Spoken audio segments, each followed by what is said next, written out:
Welcome to episode 23 of the Goldenberg Destiny Project. The system of the Jewish people is based on a confederation of different shvatim, of different tribes.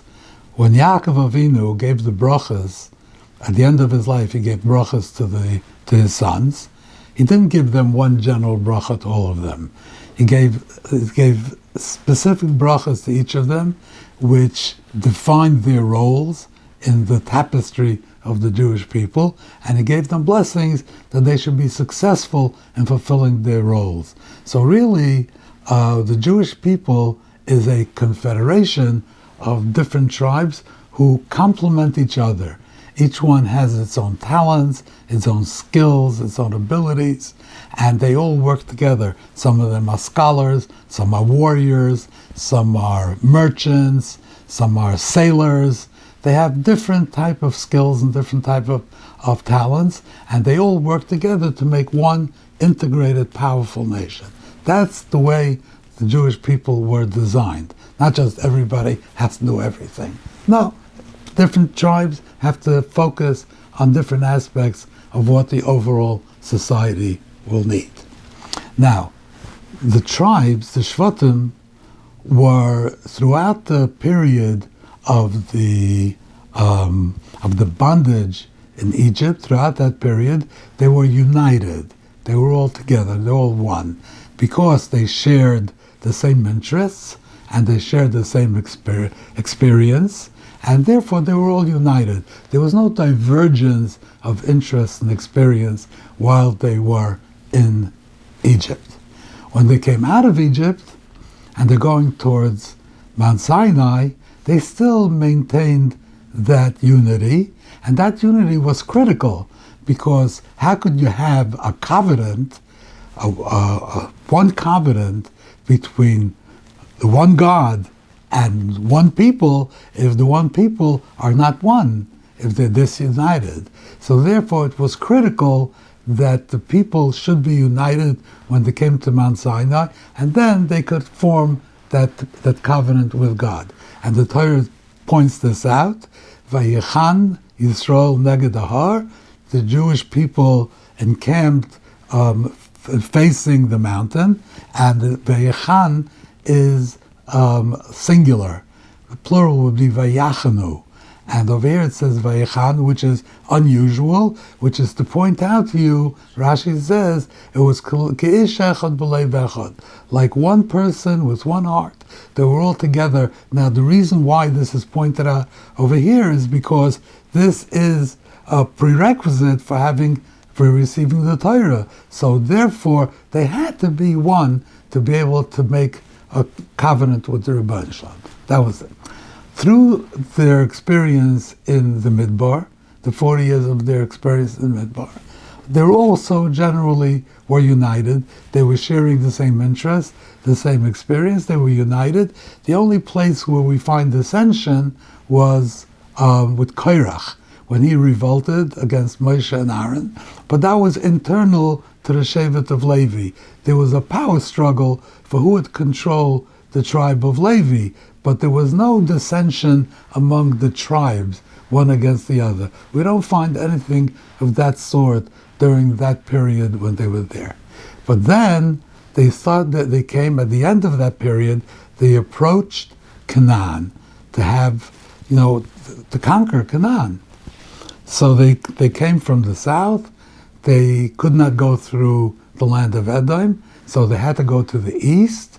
So they went to the east alongside the other side of the Jordan River, of the Yarden, and they fought with Sichon, who was an Amorite king, and they conquered his land, Heshbon. And then they continued and they fought with Bashan, Og Melech Bashan. Og was the king of Bashan. They defeated Sichon, they defeated Og. They conquered the Amorite lands to the east of the river, and then they turned south and they came into Moab and they encamped on the river on the threshold of Canaan, ready to cross over and conquer Canaan. Now, what was supposed to happen with these lands that they conquered, these Amorite lands that they conquered on the other side? So I would imagine that that would be like a foreign possession. In other words, the whole nation would live in Canaan, and they would be, all the tribes would have their areas and their this and that, and then this would be a foreign possession, and everybody would benefit from it. It'd be income, they would share it, maybe, I don't know how they would use it, but it would not be part of Eretz Yisrael, it would not be populated by the Shvatim, it would be a separate area. It would be governed somehow, I don't know how. But when they were ready to cross into Canaan, the two Shvatim, two tribes, Gad and Reuven, approached Moshe, and they told him that these lands of Sichon and Bashan were very rich, rolling pasture lands. They were great for pasture. So they told them, listen, we have tremendous flocks of sheep, and this would be great land for us, and we would like to settle here. In other words, instead of going into Canaan, we want to take our portions here in these lands, in Bashan and Sichon and Gilead. This is where we want to be, and this would fit for us. Now, Moshe did not take well to this idea. I mean, first of all, what motivated this idea was not, instead of wanting to be in the Holy Land, in the land which we discussed back in episode 13, I think, that how it was an extension of the Beis HaMikdash, it was sanctified land, but they were willing to forego the privilege of living on the sanctified land, and they were willing to live on the other side of the river, and that's where they would have their portions. Why? Because of money. It was good. You know, they would make money. They would have all the sheep there. Okay, so right away, it's not something that you would expect, but this is what they wanted. So Moshe told them, says, why should you demoralize your brothers? You're going to stay here. Your brothers are going to go into Canaan. Why should you demoralize them if you're not going to go with them? This is what he said to them. So listen. This is what we're going to do. We're going to say like this. Your staying here is conditional. If you're willing to go and join them and fight during the conquest of Canaan, then okay, then you can stay here. If not, if you don't come fight, then you can't stay here. You have to go into Canaan, and you'll take a portion in Canaan. This is what he said. And he said that you can stay here, Gad, Reuven, and half the tribe of Menashe. Chatzi Shevet Menashe. These were supposed to settle here if you went in and fought. Gad, Reuven, and Chatzi Shevet Menashe. So there are many questions immediately come to mind. First of all, what's with the Chatzi Shevet Menashe? They never asked for anything. They never approached Moshe. It was Bnei Gad and Bnei Reuven, the people of Gad and the people of Reuven. Chatzi Shevet Menashe said nothing. Then Moshe decides, you know what? You could stay here, you, Gad, Reuven, and half of Menashe. What is that? Why? And how would their not going to fight demoralize the Jewish people? This was still, we spoke about this period of history was the age of revelation. This was the time when God showed clear miracles. Like there's always small miracles here or there, which you see, you don't see, but that these tremendous, spectacular miracles, this was during this age. What happened in Egypt, the plagues were spectacular miracles. The splitting of the sea, the standing at Mount Sinai, the descent of the Shekhinah onto Mount Sinai, these were all spectacular. The mun that they had during this period, the water that they had during this period, the age of revelation did not end when they came to Canaan. Certain parts of it ended, but the conquest itself was a supernatural event. The walls of Yericho, the walls of Jericho, they went around the city 7 times. They blew the trumpets, and the walls came tumbling down, and they sunk into the earth. A supernatural event. There were no casualties. They had different wars that they fought and different battles with the different kings, and there were no casualties. The only time there were casualties was when they fought at Ai, where at that time they had violated the God's instructions not to touch any of the booty of Yericho. They were not to touch it, and they did, and therefore 36 people died. Other than that, we have no record of any casualties during the War of Conquest. So this was really, why did they have to fight? Was the fighting, did they gain Canaan by winning it on the battlefield? No. The fighting was a religious obligation that God wanted, that God basically fought for them. But he wanted that they should get the land through their efforts. They had to go out and fight and take it. They couldn't just go sit back and have it given to them. They had to chase out and eradicate all the Canaanite nations that were living at that time in Canaan. That was their job. They had to put all the effort into it, and they had to do it. But their success was sometimes, I guess, not, but mostly it was supernatural. So, and they knew this. They knew what was coming. They knew what was coming. So why would they be demoralized if the Gadites or Reuvenites want to stay over there and they don't want to come along? I mean, why would they be? Who needs them? Why would they be demoralized? Furthermore, you see that they didn't have to fight. The fighting was not how they got it, because Moshe told them that if you don't go, then you can't stay here. In other words, if you don't fight, then you can't stay here. Then you have to go into Canaan and take a share with everybody else, even though you didn't fight. So the fighting had nothing to do with having a share. The fighting was just a religious obligation, and if you stay here, you will, violate that religious obligation, but you will get your share anyway. So this whole thing is, why did they have to come along, and why would they be demoralized? Why? Furthermore, when the conquest of Canaan took place in 2 phases. There was 7 years of war and 7 years of nachla, 7 years of apportionment, the 7 years. The first 7 years, they fought major battles together as one people. They fought major battles against coalitions of these kings and coalitions of those kings. They were all together and they fought these big battles. And at the end of the 7 years, all the Canaanites had been defeated and they were in control of the land. Then they divided the land to all the tribes, and then each tribe had to go to its place, to its portion, and it had to pacify its portion. Because even though the Canaanites were defeated, there were still small pockets of resistance in different places. They were still, some of the pagan cults were still there.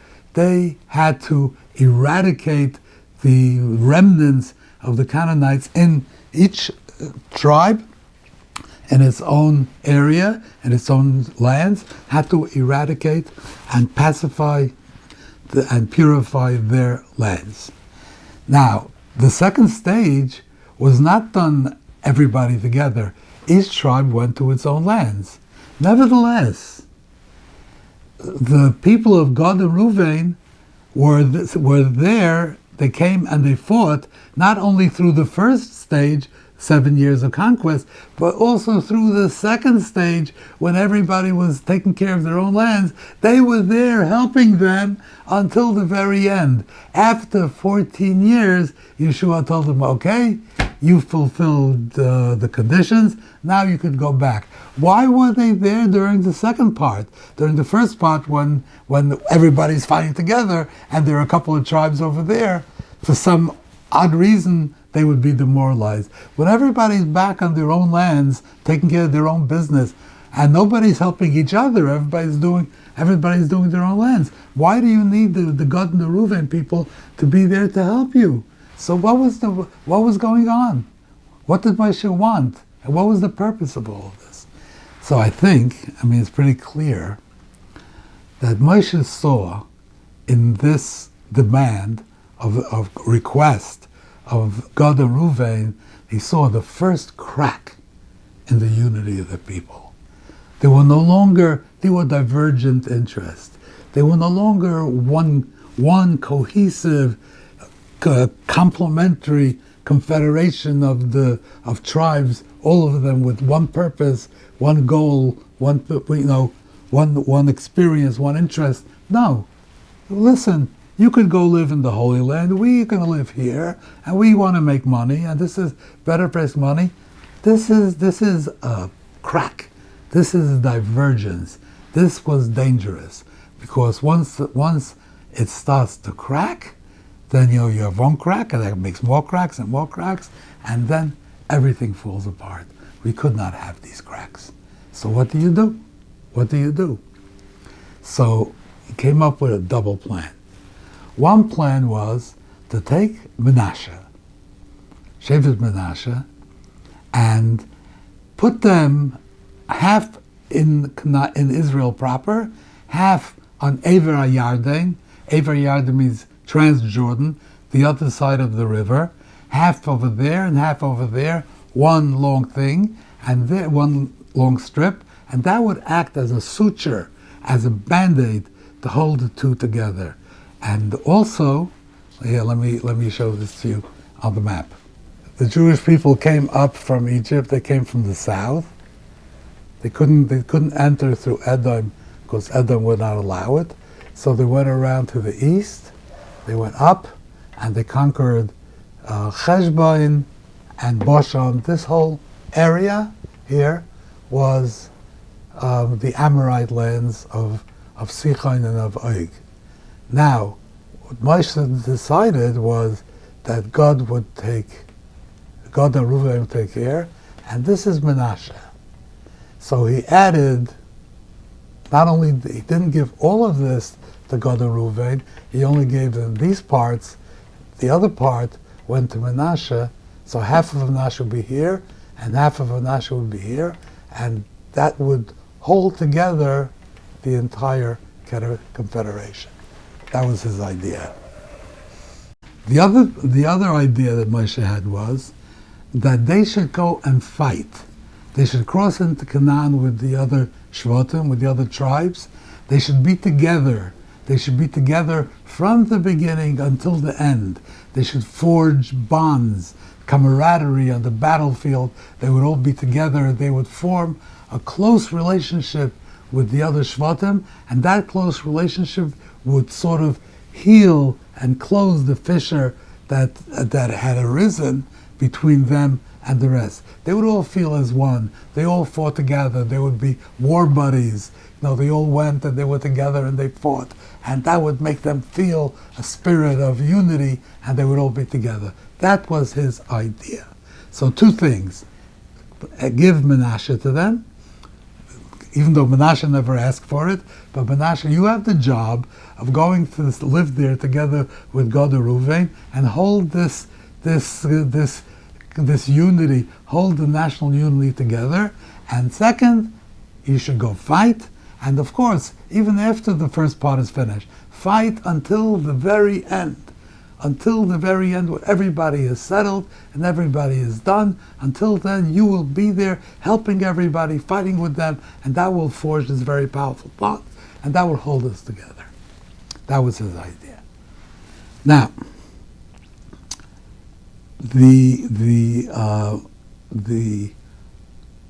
nevertheless, and they agreed.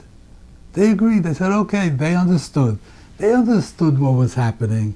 They understood why he's sending them. They understood that there was a divergence here, and they understood that his purpose was to overcome that divergence, to bring them together. But deep down, they still felt separate, and I'll show you how. When they came to originally when they were in the desert, so there was the daughters of Tzlafchad. Tzlafchad was a man who was a descendant of Menashe. He was the son of Chefer, was the son of Machir, was the son of Menashe. I think he was a great-grandson. And the apportionment of the land would be among the males, because that's what, lands go down through the males. When they go to a woman, then it really, then it would be with the husband, and her sons would inherit, and would go through a different line. So the original apportionment of the land was through the sons. But the daughters did not inherit. So they came and they said, no, my father left no sons, and we also want to inherit. So God told them, yes, they're right. What they're saying is appropriate. They should inherit. And this is where we learn out from this that in the absence of sons, daughters inherit. Now, okay, so they're going to inherit. Now, when they came to Moab and ready to go into Canaan, the people of Gad and Reuven came to, not the people of Gad and Reuven, the people of Menashe came to Moshe and they said, what's going to happen that they're going to inherit and they're going to marry people from other tribes, and then those lands will become part of the tribal lands of those tribes. So that we don't want that. We want these lands, which are part of our tribe, to stay in our tribe. So Moshe said, so these are the words that they said to Moshe. V'hoyu le'echad mibnei shiftei bnei Yisrael. They will marry someone from the people of the tribes of the people of Israel. What kind of awkward language is this? So they'll marry a man or men from the people of the tribes of the people of Israel. What does that mean? They should have said they'll marry a man from one of the other tribes of Israel. That's what they should have said. V'hayu le'echad mibnei shvatim. That's what they should have said. No, marry somebody from the people of the tribes of the people of Israel. So this is very strange language. And I think what it shows you, that deep down, perhaps subconsciously, perhaps not, they saw themselves as two different entities. There were the Shiftei Ever Yarden, the tribes of the other side of the Yarden, and then there was another entity called Shiftei Bnei Yisrael, the tribes of the people of Israel.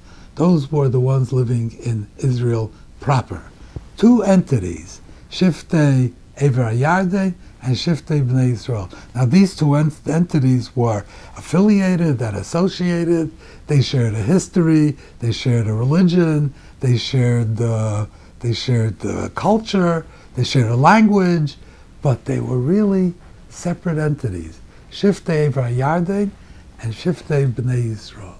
And they were concerned that these girls would go ahead, these women would go ahead and marry people from the Shiftei Bnei Yisrael, from one of the tribes, from the people of the entity called Shiftei Bnei Yisrael.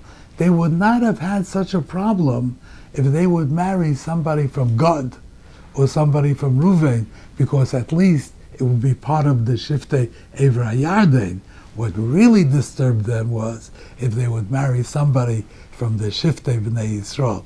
That's like a foreign country. We don't want this. Just like Canada and the United States. They saw themselves, of course, we're sister countries, we're very similar, we have same culture, same language, everything, but it's not like New York or New Jersey. It's like Ontario and New York. That's how they looked at themselves. Of course, we're all similar, we're all the same, but You're the United States and we are Canada. That's how they looked at it. We are the Shiftei Ever Yarden, we are Canada, and you are Shiftei B'nai Israel. You are the United States. And we don't want a Canadian woman to marry somebody from the United States, and her properties will then become American property. We want, so Moshe said, you're right. The first generation, they have to marry somebody else from their own tribe, so therefore the land will remain there. This is what he said. Was Moshe successful? Did his plan result in the unity being sealed, with the fissure being completely sealed? So let's move a little forward to the end of the 14 years. At the end of the 14 years, now when they came into Canaan, one of the things they did was they brought the Mishkan in, and they built a stone temple in Shiloh. That temple lasted for hundreds of years. And that was the place that you were not allowed to bring karbanos, sacrifices, anywhere else except for, it was like the Beis HaMikdash. You were not allowed to do anything anywhere else. When they had temporary Mishkan, like in Gilgal, then they were allowed to bring karbanos on different altars. But once they came to Shiloh, that was it. At the end of the 14 years, the people of Shiftei Ever Yarden went home. And what did they do when they went home? They built a big mizbeach. I guess it was a pavilion, a very big pavilion with a mizbeach on the river overlooking Canaan, where everybody could see it. And the people in Israel, with the conquered Canaan in Israel, they saw this and they were infuriated. What is this? And they sent a delegation, and they were ready to go to war. Latzava, they were going to go to war. But first they sent a delegation of Nesiim, of princes, to speak to them. So the delegation came to them and they said, what's going on? You just went back and already you turned your back on God? You're going to go build a Mizbeach here? You're going to... Shiloh. Shiloh is the national temple. Shiloh is where we interact with God. What is this? And they said, no, you're mistaken. We never intended to use this as a place to build sacrifices. We were concerned that as time went on, that the people on your side of the river would look at us as foreigners, and they would want to expel us and eradicate us, and then we would be completely lost, that we wouldn't be part of the nation anymore. Therefore, we built this pavilion, this Mizbeach, as a symbol that we are still part of you, that we are together. We're not allowed to bring karbanos on this Mizbeach. But so that was the purpose of our building this. We wanted to show you that we are still part of you, and you should never look at us to drive us out. So you see that even after the 14 years and all the camaraderie and all the time spent together, they still looked at each other with suspicion. The people in Israel looked at them with suspicion. Who are these people? What are they doing? They go over there and already they're going to build themselves a different temple, and they looked at the people in Israel with this. I'm assuming that everybody was telling the truth, so they looked at Israel also with suspicion that these people, that they know that we are not one, and one day they may come and just drive us away. Thank you very much. I hope to see you next time. I'd like to invite you to visit me at RabbiReinman.com and explore all my works, both completed and still in progress, and kindly take the opportunity to lend your support on the participant page. Thank you very much, and be well.